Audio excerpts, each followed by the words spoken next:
BBC calls it conservation. It's a $48 million wildlife logistics operation.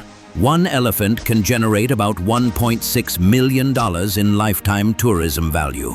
But host communities keep under 10%. That gap is tourism leakage. The sieve.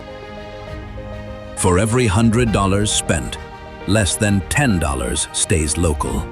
Bookings settle offshore. Payments clear offshore. Revenue is recognized offshore.